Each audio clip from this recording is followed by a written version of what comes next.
friends, welcome back to another episode of Coffee at Rosevine Cottage. Grab a cup of coffee and then we're going to dive right in.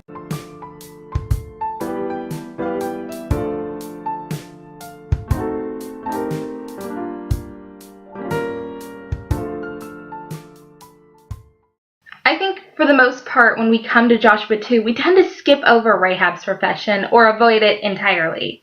We try to whitewash it a bit, maybe read that little bit of scripture a little faster. The wording can make us feel uncomfortable, and so we try to soften it. We have to wonder why God would choose to highlight Rahab in this chapter. Surely there was someone more qualified than this bad girl of centuries past, anyone more qualified, less messy, someone with a better reputation. We look for a Snow White or Cinderella or maybe even an Esther, but instead we get Rahab, which means insolence, contemptuous, ill-mannered, uncivil, disrespectful, and offensive. Her very name was drawn from the pagan god Ra from Egypt.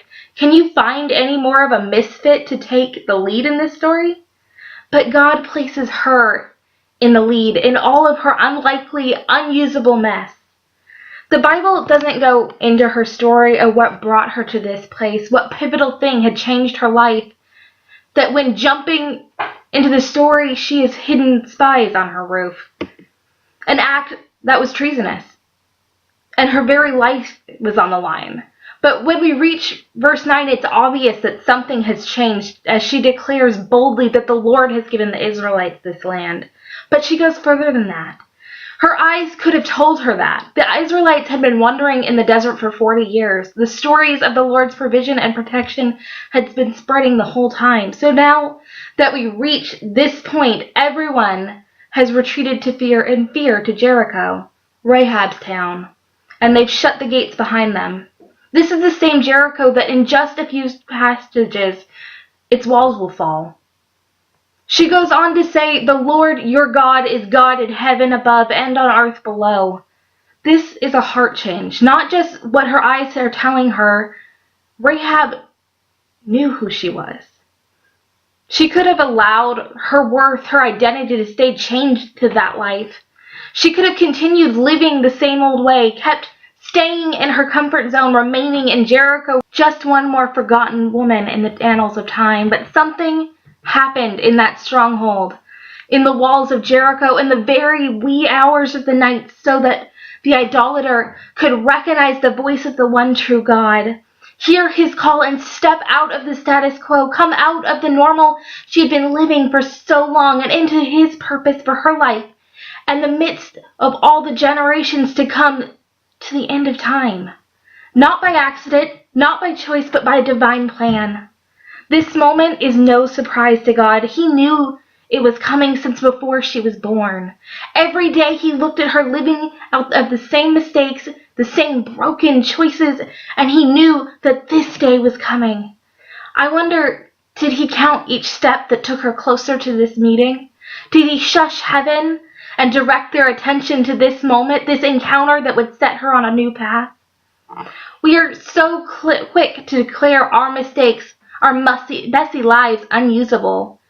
We look at the choices we regret, the places we've stumbled, the places we've fallen short of the mark, and label them too big, too bold, too messy for God. But God doesn't see it like we do.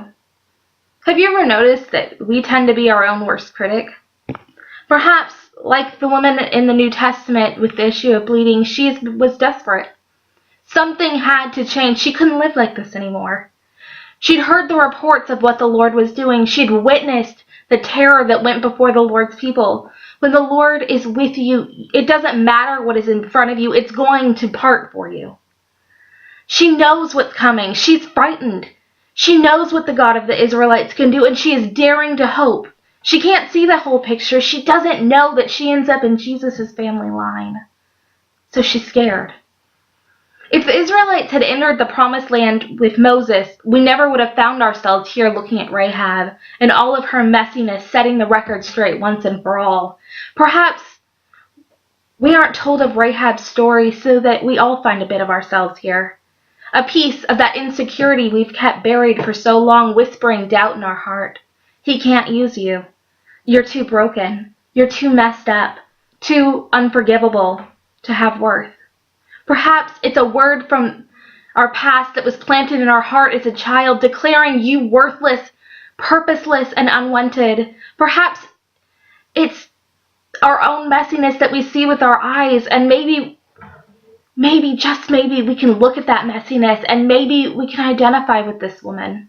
Maybe we aren't in the same situations, our scars aren't exactly the same, but we can connect with this woman who dared to challenge what everyone saw her as, and instead of being only known as a harlot, she steps up, and because of one choice, her name is forever in Scripture among the few that made it. God didn't change her before he used her. He didn't wait until she had cleaned up her act. Instead, he meets her where she is, like the woman at the well in the New Testament, and draws her into the greatest story. God likes to use unlikely heroes, broken vessels, to proclaim his goodness. He puts us in a place we don't belong.